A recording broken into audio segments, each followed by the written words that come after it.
సూర్య భగవానుడి పుట్టినరోజును పురస్కరించుకొని రథసప్తమి పండుగను ఘనంగా నిర్వహించేందుకు టీటీడీ ముస్తాబైంది. తిరుమలేశుని సన్నిధిలో రథసప్తమి వేడుకలు ప్రతి ఏటా వైభవంగా జరుగుతాయి. పవిత్రమైన రోజున శ్రీవారిని దర్శించుకునేందుకు అధిక సంఖ్యలో భక్తులు తరలివస్తారు. తిరుమలలో ఒకరోజు బ్రహ్మోత్సవంగా పిలువబడే రథసప్తమి వేడుకలు టీటీడీ అంగరంగ వైభవంగా నిర్వహిస్తుంది.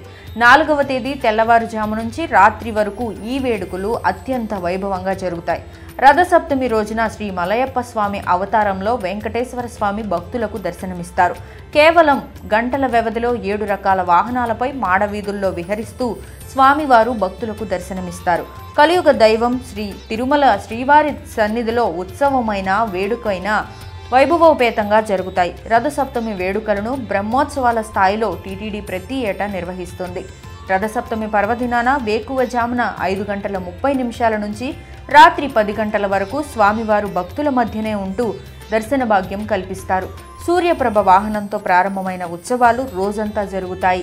తెల్లవారుజామున ప్రారంభమయ్యే సూర్యప్రభ వాహనం ఉత్సవానికి ఎంతో విశిష్టత ఉంది. రథసప్తమి రోజు ఉదయం 5:30 సూర్యప్రభ వాహన సేవ మొదలవుతుంది. అక్కడి నుంచి ఆలయ వాయువ్య దిక్కుకు చేరుకోగానే బాణుడి తొలికిరణాలు శ్రీ మలయప్ప స్వామి వారి పాదాలను స్మరిస్తాయి. ఈ అద్భుత ఘట్టాన్ని తిలకించేందుకు వందల సంఖ్యలో భక్తులు తరలివస్తారు. ఉదయం 9 నుండి 10 వరకు చిన్న శేష వాహనంపై స్వామివారు దర్శనమిస్తారు. చిన్న శేష వాహనాన్ని దర్శిస్తే భక్తులకు కుండలిని యోగ సిద్ధిఫలం లభిస్తుందని భక్తుల నమ్మకం. అనంతరం 11 నుండి 12 వరకు జరిగే గరుడ వాహనం సేవను దర్శిస్తే సర్వ పాపాలు తొలగుతాయని భక్తులు నమ్ముతారు.